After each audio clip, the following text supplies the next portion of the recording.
Oke, halo semuanya. Kita berjumpa lagi dalam podcast Berani Berinvestasi. Kali ini bersama saya Andrian dan tentunya pastinya nggak sendiri. Ada rekan saya di sini yang selalu bisa menjadi narasumber kita ya. Ada Jason. Halo Jason. Halo. Nah, kalau udah ada Jason di sini, berarti kita akan ngomongin sektor poultry hari ini ya. Yang kita akan bahas karena ini saya rasa cukup menarik untuk dibahas. Kenapa?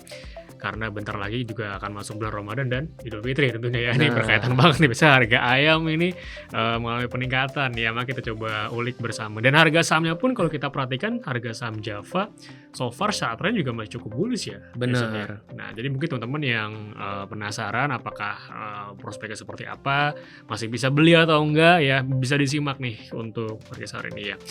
Oke, Jason, mungkin kita langsung aja ya. Yang buat saya penasaran nih, belakangan kita melihat harga ayam kan terus-terusan mengalami kenaikan ya. Mungkin yang nonton juga ngerasain nih belanja di pasar ya atau di supermarket harganya kok mahal gitu ya, tanda kutip ya. Nah, kira-kira apa sih yang menyebabkan harga saham tuh belakangan ini tetap tinggi gitu loh harganya ya. Latar belakangnya apa, kemudian mungkin bisa berikan update dari Jason sampai dengan awal tahun ini harga ayam tuh broiler di harga berapa sekarang? Oke. Mungkin kita kilas balik dulu nih ya sampai Boleh. pada second half 2025 gitu ya. Jadi paruh kedua 2025 kita lihat tuh waktu itu kita nge-track supply gitu kan. Jadi kalau misalnya kita ngomongin broiler supply itu kan dia adalah dari usulnya adalah grandparent stock gitu. Nah, jadi kita itu di Indonesia kita impor grandparent stock, lalu perusahaan-perusahaan poultry kita itu yang membesarkan itu menjadi broiler yang kita makan gitu kan. Nah, jadi kilas balik 2024 itu impor kuota GPS itu kita di-cut gitu. Nah, karena otomatis di-cut, jumlah ayam yang beredar itu berkurang dong gitu. Dan waktu yang dibutuhkan untuk membesarkan satu GPS sampai broiler yang kita konsumsi itu 1,5 tahun lah kurang lebih gitu. Makanya kenapa waktu dipotongnya di 2024 baru impact-nya berasa di second half 2025 gitu. Nah, itu awal permulaannya tuh gitu kan. Jadi kita inget waktu September 2025 kemarin harga udah mulai langsung naik banget lah gitu. Nah, jadi itu katalis pertama. Supply-nya emang dari sananya berkurang gitu. Lalu kita menuju ke akhir tahun, ada yang bilang free meal program atau makan bergizi gratis ini sangat cepat ramp up-nya gitu. Jadi targetnya kita itu kan sekitar 83 juta penerima gitu ya. Nah, di Agustus 2025 itu baru 20 juta. Terus tiba-tiba di Desember akhir itu udah jadi 55 juta gitu. Nah, jadi ada incremental di sana yang awalnya mungkin belum makan ayam, tiba-tiba dikasih makan ayam gitu. Nah, itu yang mendorong demand naik gitu. Jadi ada faktor supply yang tadi turun, lalu yang kedua faktor demand yang akhirnya naik gitu. Nah, mungkin itu yang membuat ya harga ayam belakangan ini sampai sekarang bahkan ya masih sangat tinggi gitu. Tinggi ya? Benar. Jadi kalau kita lihat di level petani ya, di level petani lah ya kita ngomongnya, itu harganya sekitar 23.000 per kilo gitu. Jadi yang utama tadi yang pertama dari supply udah dikondisikan ya. Benar. Supply-nya dijaga lah ya. Dan tentunya ada dari program MBG yang pada akhirnya mendorong permintaan ya, buat harga naik. Make sense ya teman-teman ya. Itu yang menjadi alasan ya kenapa harga saham di belakangan mengalami peningkatan ya. Tadi sempat di-mention soal free meal atau makan bergizi gratis ya. Ini kan program unggulan dari presiden kita ya. Dan bicara soal program MBG ini sebenarnya sejauh mana sih keterlibatan dari para emiten poultry ini, perannya seperti apa, dan terkait dengan tahun ini kan memang anggaran MBG kan gede banget nih, tentunya untuk percepatan ya agar lebih banyak menjangkau lebih banyak dari manfaatnya. Nah, kira-kira apakah nanti menjadi pendongkrak yang sifatnya mungkin luar biasa bagi para emiten poultry untuk tahun ini, Jason? Gimana tuh pandangannya? Oke, benar. Jadi involvement poultry company di MBG ini memang ada ya. Cuma untuk dari sisi company yang berkomunikasi sama kita sendiri agak sulit untuk menentukan persentase spesifiknya berapa gitu. Cuma yang mereka bilang adalah iya kita sangat support gitu MBG gitu. Nah, mungkin secara keseluruhan program MBG ya gitu. Kita ngitung berdasarkan hitungan kita gitu ya. 83 juta penerima dikasih makan anak sekolah kan ya 5 hari dalam 1 minggu dengan asumsi ayam sekitar 120 gram dengan dikasih makan ayam 3 hari dalam 5 hari itu gitu. Nah, dengan asumsi-asumsi itu kita dapat potential demand itu sebesar 2 juta ton ayam broiler gitu. Mungkin kita taruh angka ini dalam konteks spesifik gitu ya. 2 juta ton ini simply double demand kita sekarang gitu. Jadi kita secara nationwide gitu ya, orang Indonesia tahunan konsumsi sekitar 2 juta ton broiler di luar MBG. Jadi dengan adanya MBG nanti akan jadi 4 juta ton gitu. Asumsi semuanya berjalan lancar ya dengan 1 tahun konsisten gitu. Betul. Gitu. Jadi emang potential addressable market atau upside-nya ya itu sangat-sangat tinggi.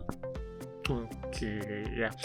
Jadi emang sangat berpengaruh ya. Benar. Dan hopefully emang jadi katalis kuat nih selama programnya juga berjalan lancar. Pasti. Gitu ya, pasti. Emang intentionnya seperti itu juga. Betul. Oke, dan nggak lama lagi nih, ini udah masuk akhir Januari, minggu depan udah Februari ya. Dan nggak berasa mungkin 2 minggu lagi kita akan masuk bulan Ramadan. Dan tentunya habis Ramadan ada Idul Fitri ya. Ini biasanya walaupun kita berpuasa tapi konsumsi naik nih biasanya ya. Lagi menjelang Idul Fitri. Dan tentunya dalam Idul Fitri kan kita biasa mengkonsumsi makanan khas Idul Fitri itu opor segala macam ya. Harga ayam mengalami lonjakan nih, Jason ya. Nah, kalau Jason boleh share kira-kira based on historis itu seberapa besar sih pertumbuhannya? Kalau misalnya di bulan kayak Ramadan, Idul Fitri itu seberapa besar kenaikannya yang bedakan sama bulan-bulan sebiasanya? Ya, oke. Mungkin agak sulit kalau kita ngomongin pertumbuhan gitu ya. Karena dari tiap tahun ke tahun itu akan selalu berbeda gitu ya. Cuma pola general yang kita alami dari mungkin 5 tahun ke belakang gitu ya. Selama puasa itu agak turun sedikit, baru nanti lebaran langsung jam lagi gitu. Nah, magnitude perubahannya bisa beda-beda tiap tahun. Cuma mungkin yang kita lihat ya, satu general trendnya adalah tidak pernah di bawah 20.000. Jadi selalu di atas 20.000. Mungkin terjaga ya 20.000 ya. Benar. Ya mungkin sebagai gambaran juga harga BEP seorang peternak itu mungkin sekitar 18-19.000 gitu. Jadi di harga 20.000 plus apalagi sekarang kan 23.000 gitu ya. Itu semuanya win-win lah basically. Jadi dari peternaknya win-win, dari perusahaannya juga win-win. Cuma yang emang agak sedikit kena adalah consumernya ya, mungkin bayarnya sedikit mahal gitu. Oke ya. Dan tentunya ya karena itulah balik lagi kebutuhan ya, demand ya, selalu ada demand ayam ya. Kemudian kita juga harus, kalau kita ngomongin soal poultry atau unggas, kita juga harus ngomongin soal bahan bakunya nih ya kan, pasti kan berpengaruh juga kan poultry ya. Let's say jagung, bungkil kedelai ya. Mungkin boleh berikan update Jason, kira-kira di kondisi saat ini harga-harga bahan baku ini cenderung terkendali, aman, apakah ada yang perlu diperkhawatirkan malah? Mungkin bahan baku yang utama ada 2 lah ya. Satu itu adalah jagung, satunya lagi bungkil kedelai atau soybean meal gitu. Jagung kita semua di source dari domestik gitu. Nah, kemarinan sempat naik karena menurut beberapa media menyebutkan ada masalah distribusi dari farmer ke peternak-peternak ini gitu. Nah, jadi harga pada saat itu sempat melonjak, tapi kelihatannya akhir Januari ini sudah mulai turun lagi gitu. Dan menurut kami akan menuju tren yang sama, turun sampai kuartal kedua karena akan ada harvest atau panen raya gitu ya. Benar. Jadi di Maret dan April itu ada panen raya, biasanya supply-nya naik, otomatis harga akan turun gitu.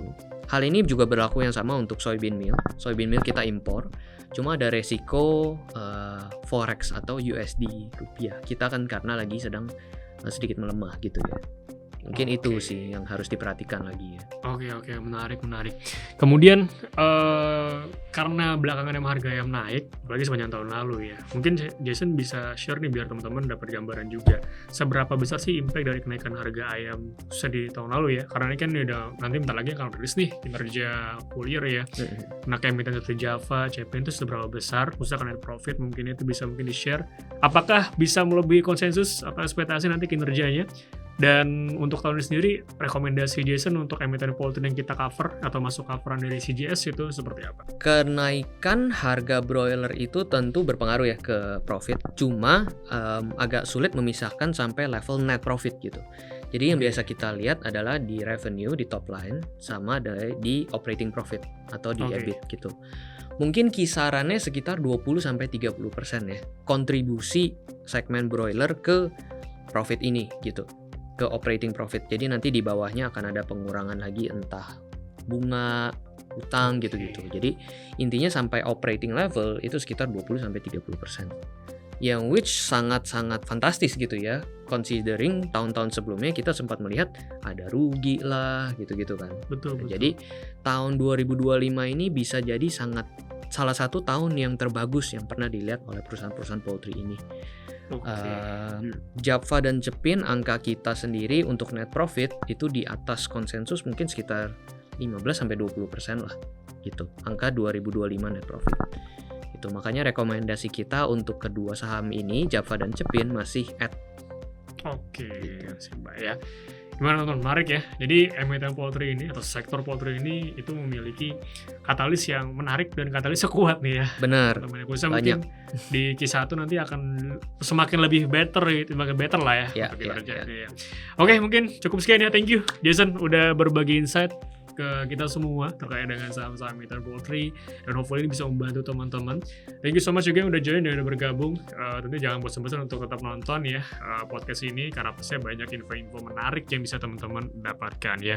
Namun kita ingatkan juga untuk disclaimer on ya, keputusan trading atau investasi tetap ada di tangan teman-teman semuanya. Thank you sekali lagi, nanti kita jumpa di sesi podcast berikutnya. Kalau nggak mulai dari sekarang, ya kapan lagi?